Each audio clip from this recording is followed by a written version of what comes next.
के जितने मामले होते हैं उनमें से आधे 50% अकेले हमारे देश में होते हैं। लेकिन दुर्भाग्य की बात है कि पिछले 70 सालों में कभी इसकी चिंता नहीं हुई। इससे निपटने के लिए कोई ठोस प्लान नहीं बनाया गया। इससे प्रभावित ज्यादातर लोग आदिवासी समाज के थे।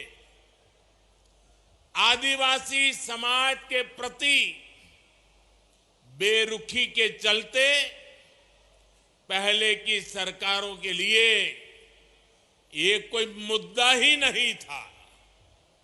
लेकिन आदिवासी समाज की इस सबसे बड़ी चुनौती को हल करने का बीड़ा अब भाजपा की सरकार ने, हमारी सरकार ने उठाया है।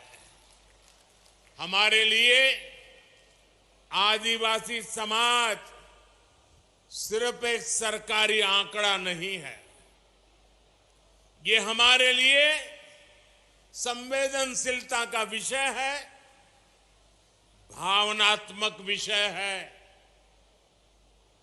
जब मैं पहली बार गुजरात का मुख्यमंत्री बना था, उसके भी बहुत पहले से मैं इस दिशा में प्रयास कर रहा हूं। हमारे जो गवर्नर है श्रीमान मंगूभाई, आदिवासी परिवार के होनहार नेता रहे हैं।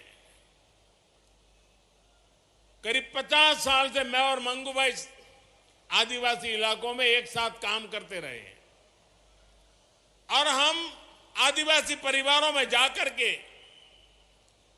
इस बीमारी को कैसे रास्ते निकले, कैसे जागरूकता लाई जाए, उस पर लगातार काम करते थे।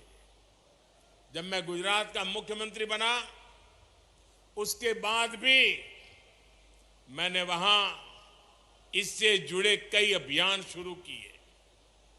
जब प्रधानमंत्री बनने के बाद मैं जापान की यात्रा पर गया तो मैंने वहां नोबेल पुरस्कार जीतने वाले एक वैज्ञानिक से मुलाकात की थी।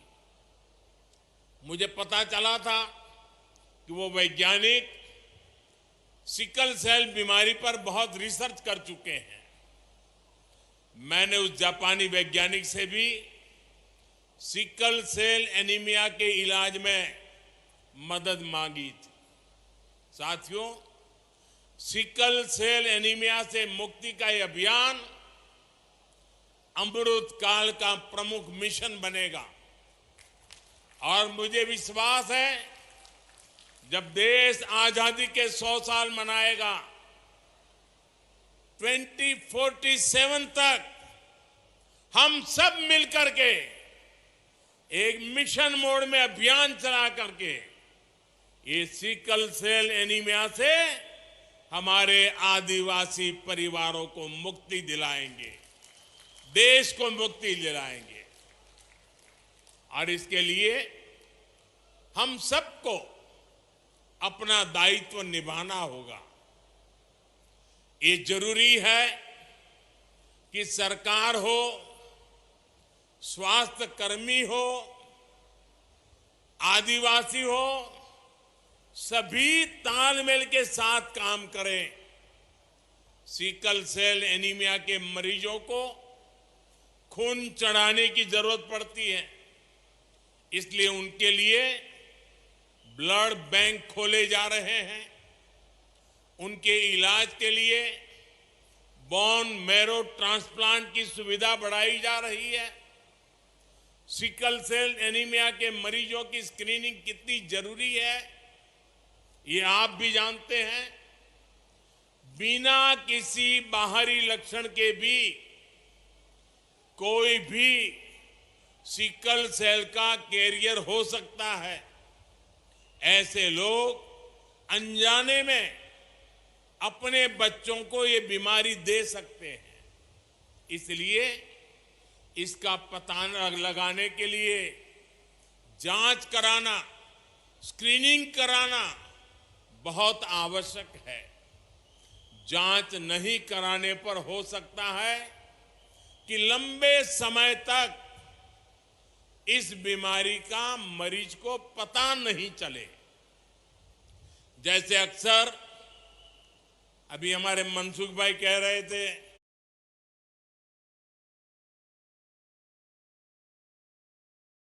कुंडली की बात बहुत परिवारों में परंपरा रहती है, शादी से पहले कुंडली मिलाते हैं, जन्माक्षर मिलाते हैं। और उन्होंने कहा कि भाई कुंडली मिलाओ या न मिलाओ, लेकिन सिकल सेल की जांच का जो रिपोर्ट है, जो कार्ड दिया जा रहा है, उसको तो जरूर मिलाना और उसके बाद शादी करना। साथियों, तभी हम इस बीमारी को एक पीढ़ी से दूसरी पीढ़ी में जाने से रोका जा सकेगा। इसलिए मेरा आग्रह है, हर व्यक्ति स्क्रीनिंग अभियान से जुड़े, अपना कार्ड बनवाए, बीमारी की जांच कराए। इस जिम्मेदारी को लेने के लिए समाज खुद जितना आएगा, उतना ही सिकल सेल एनीमिया से मुक्ति आसान होगी।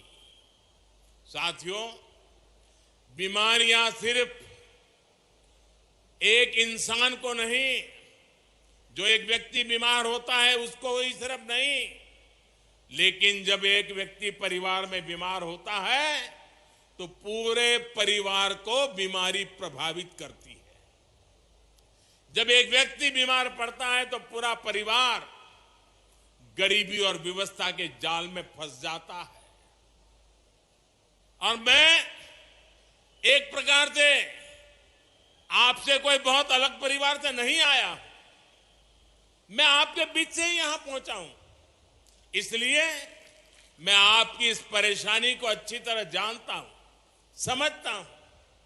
इसलिए हमारी सरकार ऐसी गंभीर बीमारियों को समाप्त करने के लिए दिन रात मेहनत कर रही है। इन्हीं प्रयासों से आज देश में टीबी के मामलों में कमी आई है। अब तो देश 2025 तक टीबी को जड़ से समाप्त करने के लिए काम कर रहा है। साथियों, हमारी सरकार बनने के पहले 2013 में काला जार के 11,000 मामले सामने आए थे। आज ये घटकर 1,000 से भी कम रह गए हैं। 2013 में मलेरिया के 10 लाख मामले थे। 2022 में ये भी घटते घटते 2 लाख से कम हो गए। 2013 में कुष्ठ रोग के 1.25 लाख मरीज थे, लेकिन अब इनकी संख्या घटकर 70-75 हजार तक रह गई है। पहले दिमागी बुखार का कितना कहर था, ये भी हम सब जानते हैं। पिछले कुछ वर्षों में इसके मरीजों की संख्या में भी कमी आई है। ये सिर्फ कुछ आंकड़े नहीं हैं। जब बीमारी कम होती है तो लोग दुख, पीड़ा, संकट और मृत्यु से भी बचते हैं। भाइयों और बहनों, हमारी सरकार का प्रयास है कि बीमारी कम हो, साथ ही बीमारी पर होने वाला खर्च भी कम हो। इसलिए हम आयुष्मान भारत योजना लेकर आए हैं, जिससे लोगों पर पड़ने वाला बोझ कम हुआ है। आज यहां मध्य प्रदेश में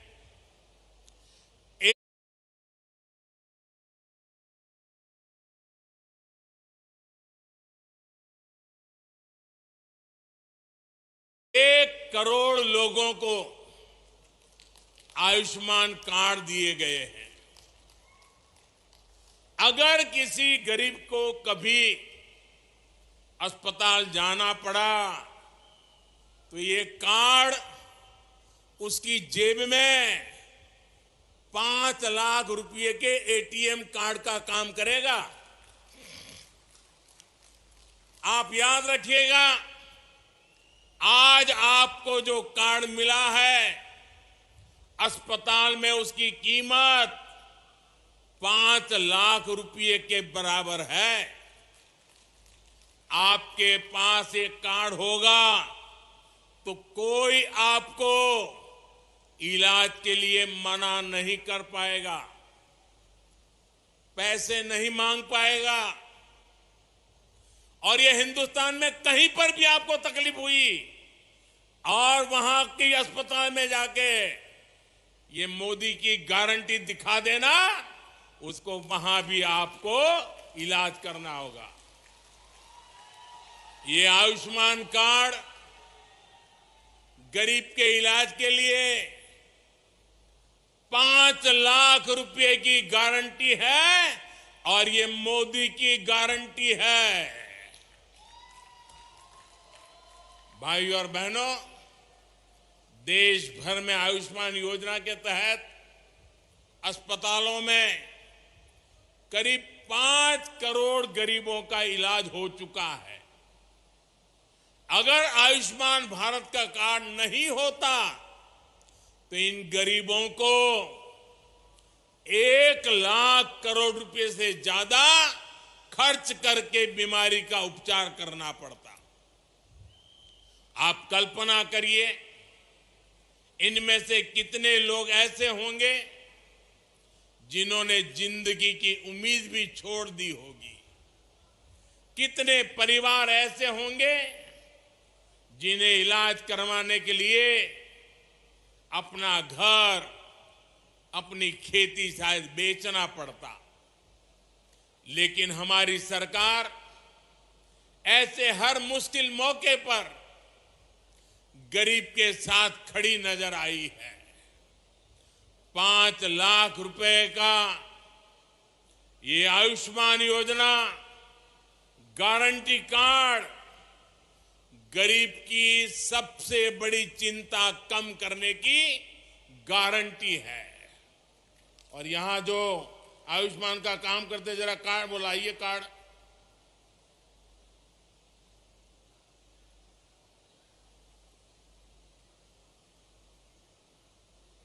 आपको ये जो कार्ड मिला है ना, उसमें लिखा है 5 लाख रुपए तक का मुफ्त इलाज। इस देश में कभी भी किसी गरीब को 5 लाख रुपया की गारंटी किसी ने नहीं दी। ये मेरे गरीब परिवारों के लिए ये भाजपा सरकार है, ये मोदी है जो आपको 5 लाख रुपए की गारंटी का कार्ड देता है।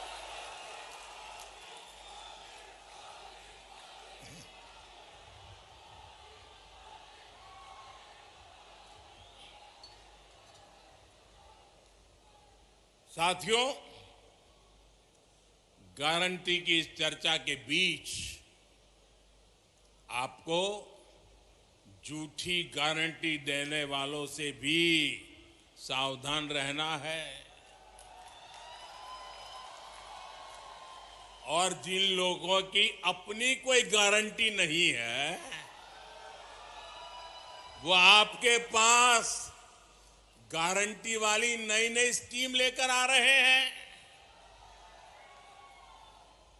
उनकी गारंटी में छिपे खोट को पहचान लीजिए। झूठी गारंटी के नाम पर उनके धोखे के खेल को भांप लीजिए। साथियों, जब वो मुफ्त बिजली की गारंटी देते हैं तो इसका मतलब है कि वो बिजली के दाम बढ़ाने वाले हैं।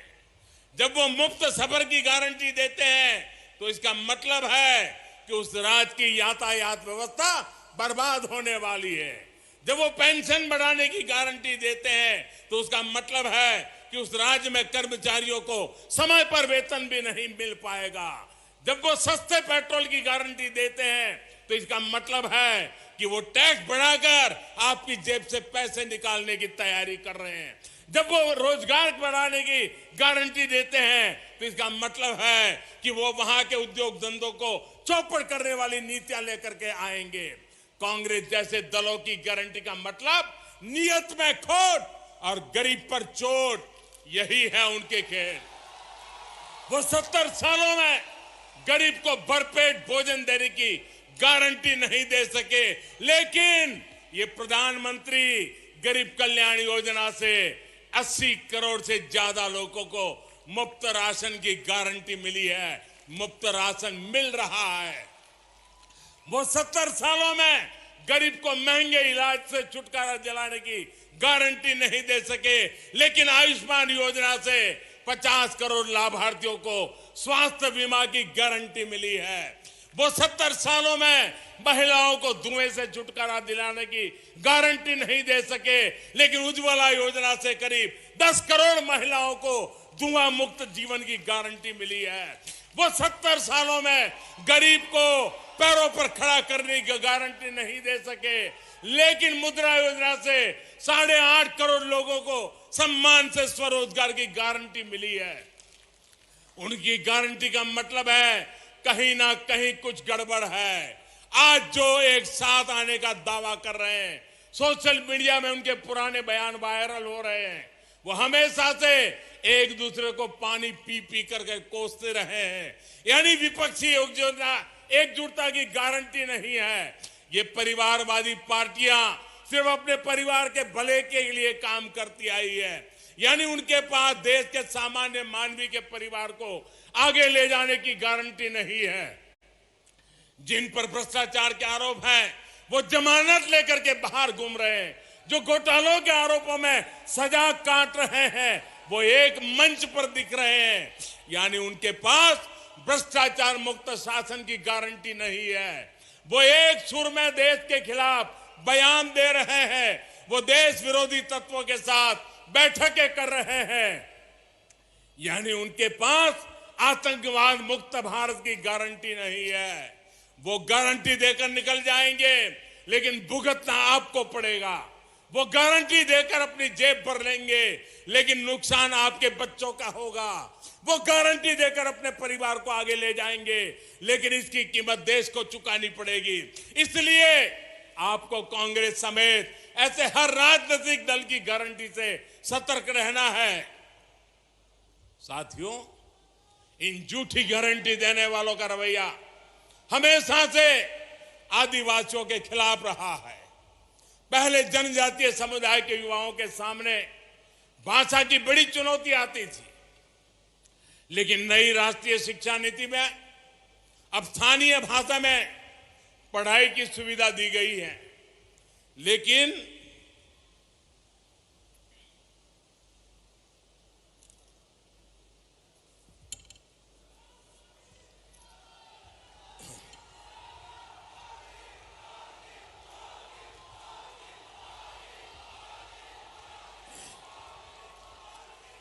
झूठी गारंटी देने वाले एक बार फिर राष्ट्रीय शिक्षा नीति का विरोध कर रहे हैं। ये लोग नहीं चाहते कि हमारे आदिवासी भाई बहनों के बच्चे अपनी भाषा में पढ़ाई कर पाएं। वो जानते हैं कि अगर आदिवासी, दलित, पिछड़ा और गरीब का बच्चा आगे बढ़ जाएगा तो इनकी वोट बैंक की सियासत चौपट हो जाएगी। मैं जानता हूं आदिवासी इलाकों में स्कूलों का, कॉलेजों का कितना महत्व है। इसलिए हमारी सरकार ने 400 से अधिक नए एकलव्य स्कूलों में आदिवासी बच्चों को आवासीय शिक्षा का अवसर दिया है। अकेले मध्य प्रदेश के स्कूलों में ही ऐसे 24,000 विद्यार्थी पढ़ रहे हैं। साथियों, पहले की सरकारों ने जनजातीय समाज की लगातार उपेक्षा की। हमने अलग आदिवासी मंत्रालय बनाकर इसे अपनी प्राथमिकता बनाया। हमने इस मंत्रालय का बजट 3 गुना बढ़ाया है। पहले जंगल और जमीन को लूटने वालों को संरक्षण मिलता था। हमने फॉरेस्ट राइट एक्ट के तहत 20 लाख से ज्यादा टाइटल बांटे हैं। उन लोगों ने पैसा एक्ट के नाम पर इतने वर्षों तक राजनीतिक रोटियां सेकी, लेकिन हमने पैसा एक्ट लागू कर जनजातीय समाज को उनका अधिकार दिया। पहले आदिवासी परंपराओं और कला कौशल का मजाक बनाया जाता था, लेकिन हमने आदि महोत्सव जैसे आयोजन शुरू किए। साथियों, बीते 9 वर्षों में आदिवासी गौरव को सहेजने और समृद्ध करने के लिए भी निरंतर काम हुआ है। अब भगवान बिरसा मुंडा के जन्मदिन पर 15 नवंबर को पूरा देश जनजातीय गौरव दिवस मनाता है। आज देश के अलग अलग राज्यों में आदिवासी स्वतंत्रता सेनानियों को समर्पित म्यूजियम बनाए जा रहे हैं। इन प्रयासों के बीच हमें पहले की सरकारों का व्यवहार भी भूलना नहीं है। जिन्होंने दशकों तक देश में सरकार चलाई, उनका रवैया आदिवासी समाज के प्रति, गरीबों के प्रति असंवेदनशील और अपमानजनक रहा। जब तक आदिवासी महिला को देश का राष्ट्रपति बनाने की बात आई थी, तो हमने कई दलों का रवैया देखा है।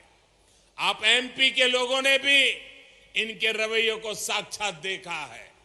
जब शहडोल संभाग में केंद्रीय जनजातीय विश्वविद्यालय खुला, तो उसका नाम भी उन्होंने अपने परिवार के नाम पर रख दिया, जबकि शिवराज जी की सरकार ने छिंदवाड़ा विश्वविद्यालय का नाम महान गौण क्रांतिकारी राजा शंकर शाह के नाम पर रखा है। टंटिया मामा जैसे नायकों की भी उन्होंने पूरी उपेक्षा की, लेकिन हमने पाताल पानी स्टेशन का नाम टंटिया मामा के नाम पर रखा। उन लोगों ने गौण समाज के इतने बड़े नेता श्री दलवीर सिंह जी के परिवार को भी अपमान किया, उसकी भरपाई भी हमने की। हमने उन्हें सम्मान दिया। हमारे लिए आदिवासी नायकों का सम्मान हमारे आदिवासी युवाओं का सम्मान है, आप सभी का सम्मान है। साथियों, हमें इन प्रयासों को आगे भी बनाए रखना है, उन्हें और रफ्तार देनी है, और ये आपके सहयोग से, आपके आशीर्वाद से ही संभव होगा। मुझे विश्वास है आपके आशीर्वाद और रानी दुर्गावती की प्रेरणा ऐसे ही हमारे पथ प्रदर्शन करती रहेगी। अभी शिवराज जी बता रहे थे कि 5 अक्टूबर को रानी दुर्गावती जी की 500वीं जयंती आ रही है। मैं आज जब आपके बीच आया हूं, रानी दुर्गावती के पराक्रम की इस पवित्र भूमि पर आया हूं, तो मैं आज देशवासियों के समक्ष घोषणा करता हूं कि रानी दुर्गावती जी की 500वीं जन्म शताब्दी पूरे देश में भारत सरकार मनाएगी।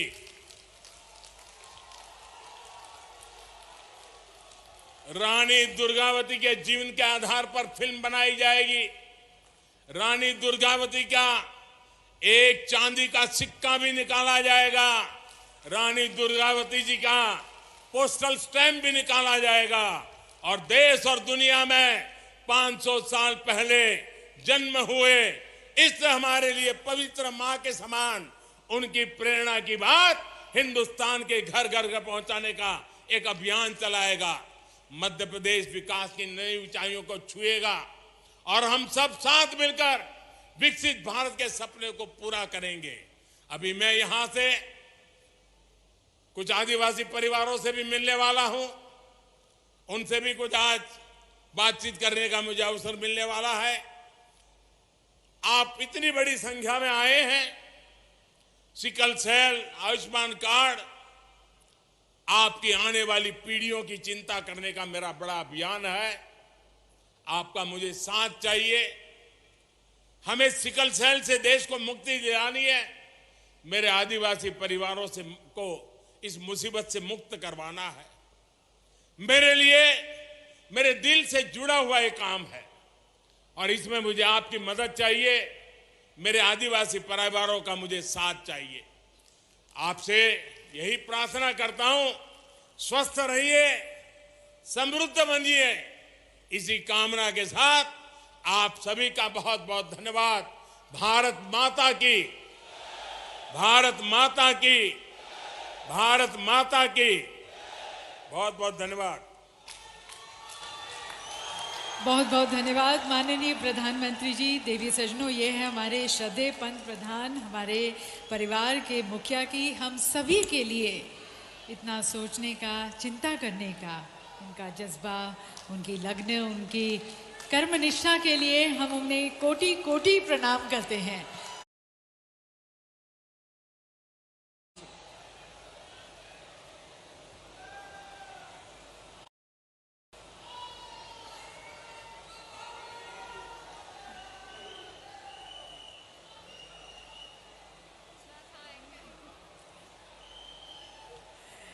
देवी सजनों, आप सभी का भी बहुत बहुत धन्यवाद। आज आप इस कार्यक्रम में शामिल हुए और माननीय प्रधानमंत्री जी के द्वारा इतनी बड़ी सौगात हम सभी को, विशेष रूप से जनजातीय समाज को मिली। आप सभी इसके पात्र हैं, इस आयुष्मान भारत के और साथ साथ सिकल सेल एनीमिया का मिशन के। बहुत बहुत धन्यवाद। आप सभी से निवेदन है, थोड़ी देर के लिए स्थान पर बने रहें। हमारे प्रतिनिधि आपको गाइड करेंगे कि किस तरफ आपको जाना है, कहाँ पर कौन सा रास्ता लेना है।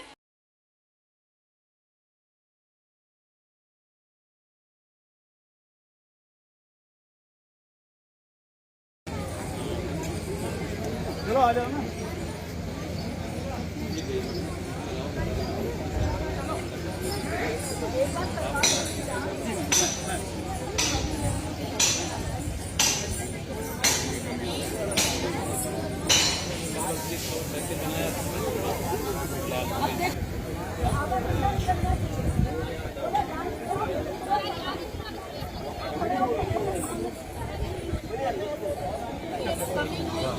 प्रैक्टिस करो।